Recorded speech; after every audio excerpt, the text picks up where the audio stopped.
selamat pagi dari Sydney. Kembali lagi bersama aku. Sorry selama ini nggak pernah buat video. Dan kebetulan sekarang aku ada waktu sedikit, aku coba bikin video. Karena banyak yang tanya tentang visa. Dan banyak yang komen, bahkan ada juga yang maki ya. Kayaknya mereka maki karena aku bikin video dan aku tidak balas komen-komen. So, bukan aku nggak mau balas, bukan aku nggak mau respon, tapi emang kerjaan gue sekarang makin kesini makin padat. Anak gue juga makin kesini makin aktif. Anakku udah umur 3 tahun, which is umur segini udah bisa ngomong, udah bisa bilang mama jangan main HP. Jadi aku kayak bener-bener ngatur waktu gimana caranya kalau anak ngomong apa aku bisa dengar supaya dia bisa dengar aku juga gitu. Jangan sampai nanti dia bilang mama aja nggak mau dengerin saya, gimana saya mau dengerin mama gitu. So aku berusaha untuk kayak menghindari HP di saat aku pulang kerja. Dan sekarang kerjaan aku juga makin padat. Tadi malam aku selesai kerja itu jam 2 pagi teman-teman. Aku start kerja dari jam 12 siang. Habis aku kerja, aku break sekitar jam 4 sore. Jam 12 aku start kerja dari rumah jam 12, nyampe tempat kerja jam 1, aku kerja sampai jam 4. Habis itu aku break, lanjut lagi dari jam 5 sampai jam 2 pagi. Kamu bisa ngebayangin itu kalau kamu berada di posisi saya, apalagi bikin video, kamu akan taruh di nomor keberapa dulu bikin videonya. Kamu pasti perhatikan keluarga, memperhatikan pekerjaan, karena kalau di tempat kerja harus profesional gitu. Oke. So tadi malam aku kerja di hotel megang event orang nikah, selesai jam 2 pagi dan aku pulang ke rumah, nyampe rumah sekitar jam 3.30, aku mandi makan, aku selesai makan sekitar jam 4.30. Habis itu aku mandi, aku bangun tadi pagi sekitar jam 8. Habis itu aku istirahat sebentar, sarapan jam 10, jam 9.50 aku berangkat ke gereja. Dan sekarang baru pulang gereja, anak aku tidur di mobil dan aku naik sebentar di rumah untuk istirahat. So aku coba buka-buka YouTube dan aku melihat banyak sekali notification. Ada orang yang marah, ada orang yang maki, ada orang yang ya whatever. Semua orang berhak marah karena ketika mereka nyari informasi dan aku tidak memberikan informasi yang jelas. So yeah, that's fine. Oke. Sekarang info terbaru tentang visa di Sydney.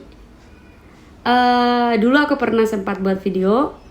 Waktu terbaik kalian apply visa adalah di bulan September, Oktober, dan November. Dan yes, bulan-bulan sekarang ini adalah waktu yang sangat tepat untuk kalian bikin apply visa. Oke, kemarin sempat banyak yang nanya bahwa cara apply visa seperti apa kak?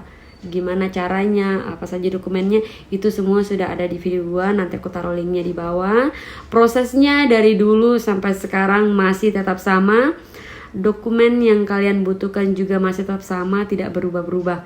Oke? Caranya sama, dokumennya tetap sama, dan tahap-tahapnya juga tetap sama, nggak ada yang berubah. Alright? So, kalau misalnya teman bilang pakai cara ini nggak selain di video kakak, nggak bisa. Di video gua itu udah sesuai banget tahap-tahapnya yang seharusnya. Dan di Sydney bukan negara yang kayak bisa pakai main-main. No, apply visa itu kayak dibilang sulit, ya sulit, tapi bukan nggak bisa gitu. So yakin bisa sekali kamu apply visa asalkan kriteria, persyaratan, dokumen-dokumen kalian ngikutin sesuai yang video saya. Oke. Kenapa di bulan sekarang apply visa gampang? Alright, jadi sekarang udah kembali normal, which is hospitality khususnya ya, sudah kembali sangat normal. Itulah yang bikin aku sekarang makin sibuk bekerja. Dan karena kita yang ada di sini semakin sibuk, karena memang hospitality khususnya sudah kembali normal dan mereka kekurangan staff. Dan rata-rata international student seperti kita-kita yang datang dari negara Indonesia, datang sekolah di Australia sambil bekerja, kebanyakan kita bisa dibilang sekitar 75% international student itu bergerak di bidang hospitality. Hanya sedikit sekali yang tidak bergerak di dunia itu. Hanya sedikit sekali yang bergerak di bagian perawatan. Rata-rata mereka ambil bagian hospitality karena memang itu pekerjaan pertama yang gampang didapat. Kedua, bisa ngatur waktu fleksibel. Yang ketiga, harga kita bisa bersaing gitu dibanding dengan kayak harus jadi nurse, harus jadi aged care atau child care atau jadi apalah gitu. Itu semua kayak harus butuh pengalaman yang dan juga surat-surat yang lengkap. Nah, tapi dengan hospitality, dengan kita punya visa yang legal, kita sudah bisa bekerja.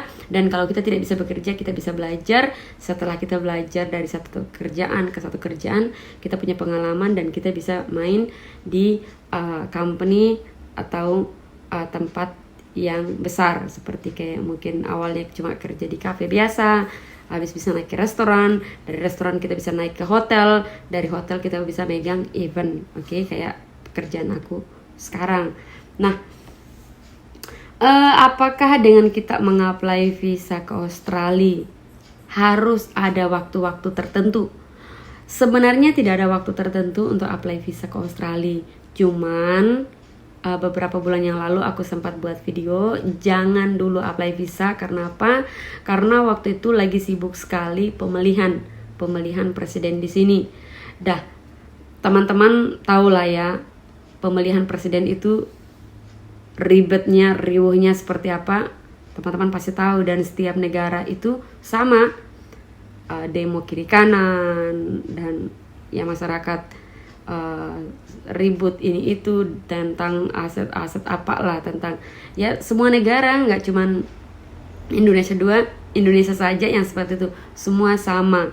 Jadi kalau udah seperti itu, orang pada sibuk ngurusin kampanye, which is pekerjaan-pekerjaan akan dinomor 2-kan. Dan kalau sudah dinomor 2-kan artinya apa? Hasil tidak seperti semaksimal mungkin seperti biasanya. Pasti bakal agak sedikit down karena memang tidak ada yang kontrol gitu. Nah, itulah kenapa waktu itu aku sempat buat video jangan dulu apply visa. Dan waktu terbaik untuk kalian apply visa adalah sekitar bulan September, Oktober, November, dan seterusnya. Karena memang sekarang kampanye sudah hilang, semua sudah tertata kembali dengan pemimpin yang baru, which is like sudah tertata ya, sama lah kalau berhabis kampanye pasti semua rapi kan. Nah, exactly what's going on now here. Oke, tentang apply visa, apakah ada yang ditolak dan apakah ada yang diterima? Mana yang lebih banyak? Oke, apply visa itu udah pasti ada yang ditolak dan ada yang diterima. Jadi bukan berarti waktu yang tepat kita apply visa bukan berarti 100% visa gue bisa diterima nih. No. Semua kembali lagi kepada dokumen kita, oke? Tapi bedanya sekarang adalah kalau misalnya dokumen kita benar-benar parah baru ditolak. Tapi kalau udah sesuai, dokumen udah sesuai, keuangan semuanya, cara-cara yang aku sebutin di video gue udah sesuai semuanya, sudah pasti dan sudah yakin bakal kita punya harapan yang cukup besar untuk visa kita diterima. Oke, so teman-teman yang selama ini tanya di komen, tanya di ini prosesnya seperti apa, cara kerjanya seperti apa, semua sudah ada di video gua. Nah, untuk misalnya nanti setelah kalian udah sampai di Sydney dan kalian mau cari kerja, itu kalian gak usah khawatir. Sampai di Sydney kalian pasti bakal dapat kerjaan. Pasti aku selalu on di YouTube kok. Kalau misalnya nanti teman-teman udah nyampe di Sydney, banyak kok teman-teman yang udah nyampe Sydney dan kontak aku untuk ngomongin masalah kerjaan. Bahkan sebelum aku bantu mereka sudah dapat kerjaan.